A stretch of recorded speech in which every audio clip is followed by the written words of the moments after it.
Hello everyone, welcome back to another video, and today I'm going to be doing a full iPad Procreate digital art drawing process video for you guys. I just put up on the screen some specifics about what I use, and today I'm going to be drawing this cute little sketch that I did the other night of Izuku Midoriya from My Hero Academia. Here are the canvas specifics. I get a lot of questions about the canvas specifics I use, so here they are.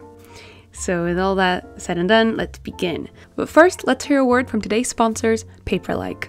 Guys, I've been using Paperlike for years now, and they're always a friend here on the channel. Paperlike is the original matte screen protector for creators. Their mission is to make technology truly enjoyable. Paperlike screen protectors not only mimic the feel of paper, but also really sound like you're writing on it. You get much more control of the pencil when writing, sketching, and drawing due to the paper-like resistance and roughness, thus making the Apple Pencil so much more enjoyable. I've found that I managed to achieve smoother and more precise lines when using Paperlike, as its texture provides a more stable surface for the Apple Pencil, but simultaneously it is friendlier to the Apple Pencil tips than other screen protectors. I haven't had to change my Apple Pencil nib in almost a year while using the Paperlike screen protector. The Paperlike screen protectors also drastically reduce glare and fingerprints. You'll notice that in my videos, including this one, there is little to no glare and fingerprint marks on my screen. Each pack includes a set of 2 Paperlike covers and application accessories that makes the application easy. They also have a quick and easy to follow application video that you can watch for a bubble-free application of your screen protector. And on top of that, Paperlike ships worldwide for free with a 100% satisfaction guarantee. If you'd like to try Paperlike out for yourself, go to paperlike.com/pipe4 to get your new screen protector. Thanks for sponsoring today's video, Paperlike. So with all that said and done, let's begin. So I have this little sketch layer that I normally turn the opacity down on, and then I add a layer on top of it. And this is where I'm going to be doing my line art. So I've been really loving doing line art with this round sort of wet brush that I got from a Bluesssatan brush set on their Gumroad. I'm a big fan of this brush set. I highly recommend it. I did like edit them just a little bit after I got them, but yeah, I really enjoy them. So yeah, I fixed the eyes a little bit so that they fit my style a bit more, and then I went straight into the line art. And as you'll notice, I do my line art in like this sort of dark red color because I normally, you'll see later, change my line art layer to like either a multiply or a overlay layer. So basically the dark red has like, there's a point to it. I don't just do it because I feel like it looks cool. But yeah, also depending on the mood of the drawing, I'll do the line art in a different color. But my usual go-to is a dark red. So I go over the little sketch that I had and I just line the whole thing, all using the same brush. I pretty much use the same brush for everything in my digital art drawings. I don't really use a wide variety of brushes purely because I'm lazy. I pretty much just use this round wet brush for pretty much everything. So yeah, I kind of just drew him in this cute little chilled out pose. He's in a hoodie, and yeah, I really actually enjoy drawing clothing folds and fabric folds, so I always love dressing up my characters in really baggy clothes because it just means I get to draw more folds, and I quite enjoy it. It's fun. It's like a little puzzle.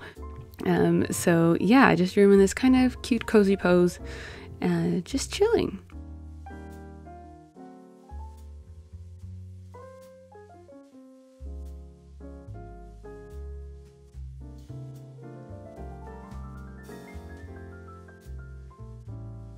And I'll do the same thing with the hair. I normally go back and forth undoing and redoing like hair strands just because the way I draw hair is very random and sporadic, so it doesn't always look good first time around. And sometimes I'll even use the liquify tool on Procreate to kind of adjust anything that seems like it's a little bit off. It's just like a little adjust brush that you can use, and I find it really helpful just to kind of do the final perspective details in drawings and anatomy. That's kind of my go-to. I just did some more details in the hair, added his other leg because I realized his arm was floating. And yeah, just kind of finishing up the line art. And as you can see, I'm not very precious with my line art. I don't make sure that my lines are closed or anything. I just kind of do it in a sort of a sketchy style still, because that's how I like my drawings to look. But once I'm happy with it, I will delete the sketch layer underneath and then just add any final details to the line art layer that I feel like are missing, like his little freckles and any eyelashes, stuff like that. And then after that is done, on the same layer, I will start adding some basic shades. And this is something that I really enjoy doing in my digital art, which is just doing like some minimal or like base shading on the line art layer that, as I said, then becomes a multiply layer.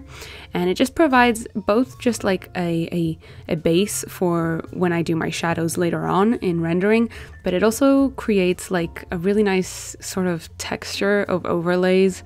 I can't really explain it, but I think it looks really cool when I do this. So yeah, I don't go too crazy with the shadings. I do it like as if I was doing it with a pencil traditionally in a sketchbook, just sort of soft shadows here and there.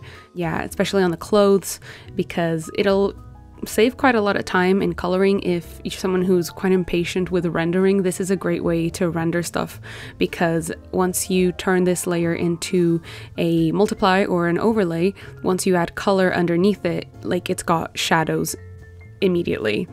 Immediate shading. You don't really have to do anything else. So yeah, it's kind of an easy way to do things. So as I said, once I'm happy with this layer, I will turn it into a multiply layer, and then I change the background color. Normally this is when I pick sort of the background color and adjacent colors, because next up I'm going to be adding the flat colors of the drawing. And keep in mind that all the colors have to go on layers underneath the line art layer, because as I said, our line art layer has a layer style on it, so if you want the colors underneath to shine through and still see the line art layer, it has to go underneath.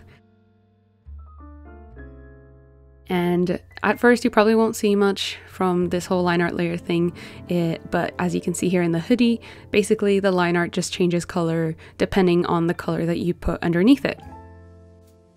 So I'll make a new layer for every different object basically in the drawing and put a flat color layer on it. So the hoodie will be on its own layer, the skin will be on its other layer, the trousers will be on its own separate layer as well.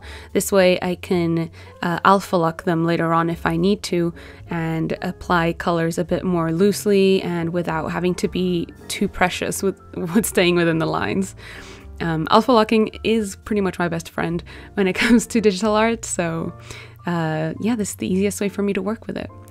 So then I, as you can see, added another layer for the trousers.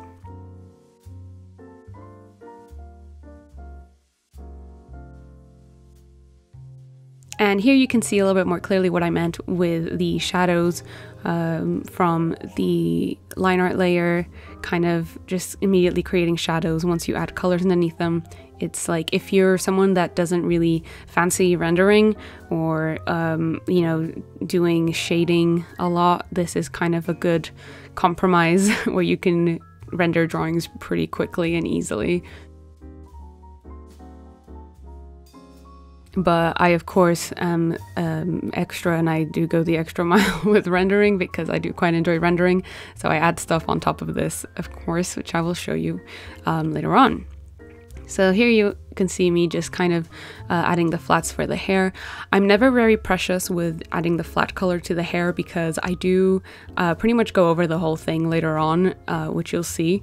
But yeah, just adding the flat colors, and then I'll alpha lock all of the flat colors so that then I can just draw on that layer without going out of the lines. If you don't know what alpha locking means, it's basically a tool that just creates a sort of a template. So if you alpha lock a layer, once you draw on it, you can't draw outside of the colors that are already on the layer, or the shape that's already on the layer. So it basically makes you not draw outside of the lines. So then I go in and start adding more shading on top of the shading I already did in the line art layer. And here is when I actually play with colored shading, because the line art layer shading only has one color to it. So yeah, I'll start adding, you know, flushes and blushes and coloring in the eyes. And I'll start deepening the shadows with some darker browns, etc. And this is just how I render skin, essentially. I just keep adding darker and darker colors until I've created enough of a contrast that I like with the shading.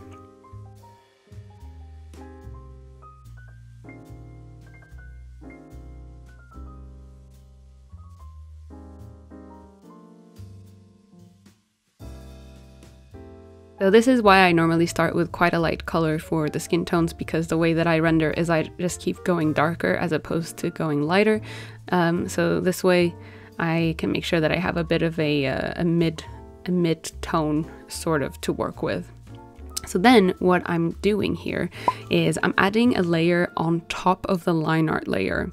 And this is something that I've been doing a lot recently for rendering, is just adding like extra highlights on top of the line art layer, so that the multiply effect of the line art layer doesn't cover up everything I do on this layer. I hope this makes sense, but basically everything that I do on the flat color layer, if it's directly underneath a line that I've done on the multiply layer, it will be a darker shade. But for highlights, I want them to like really pop, so I'll do it basically on top of all the layers so that they aren't obscured by anything and they really get to shine. So on this, I'll normally do like the really light highlights on the face, the glares on the reflections of the eyes, and just anything that I want to really stand out on top of the line art as well. And I've been really obsessed with doing this. I think it adds a very specific like style of rendering to the drawing.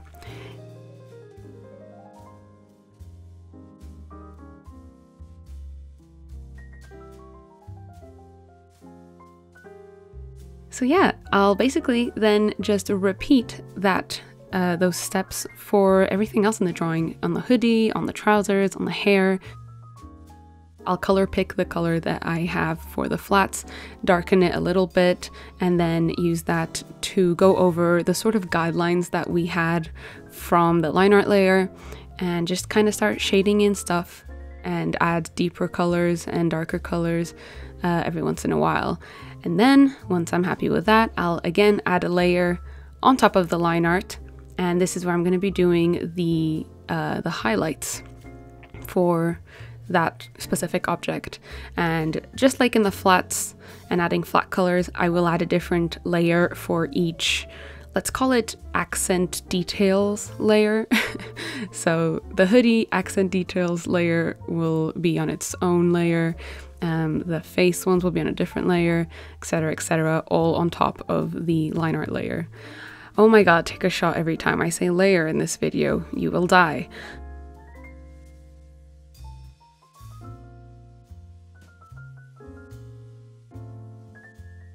So now for the hair.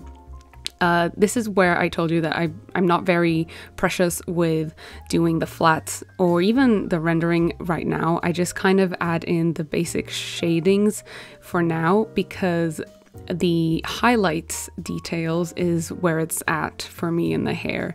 I pretty much render the hair entirely on a separate layer on top of all the other layers, and that is how I managed to render out hair. Well, at least how I've been doing it recently. So I'll add the darkest spots, so all the blacks in his hair, and then I'll color pick the highlight color, which is this sort of teal green, and on that extra layer that I've just created on top of the line art layer, I'll just start adding different strands of hair and doing like specific highlights. And this is sort of how I started doing this technique, was mainly for hair and adding stray hairs, because normally adding stray hairs didn't really work very well with the whole multiply layer on top of it. So this way I can be a little bit more free with how I draw hair. And I just kind of started doing that with all the other elements in my drawings. This is probably one of my favorite parts of drawing, is rendering out hair and adding highlights. And as you can see, it just adds a lot more dimension to the hair once you have these different, you know, depths to it. You've got the really dark area, which I'm going to darken even more now. I'll click on the layer where I have the flat color for the hair, select it. So it's basically alpha locking it, but you can do it on another layer. So I select that area, I add another layer on top of all of our layers, and then I just kind of add this sort of textured like black onto the hair, just to kind of deepen the bottom of his hair and the his middle parting over there. And this is kind of optional, obviously. I just do this for adding even more depth or stylizing it, and then I turn off that selection and just kind of erase parts that I don't want it to be on. Again, I just kind of mess around all the time. Even when I'm drawing, I just kind of just mess around every time and find out different and new ways to do things. Yeah, so then I went out onto the trousers and repeated those steps from before, shading in everything and then adding the highlights, and then adding a highlights layer on top of the line art layers to really make those highlights pop.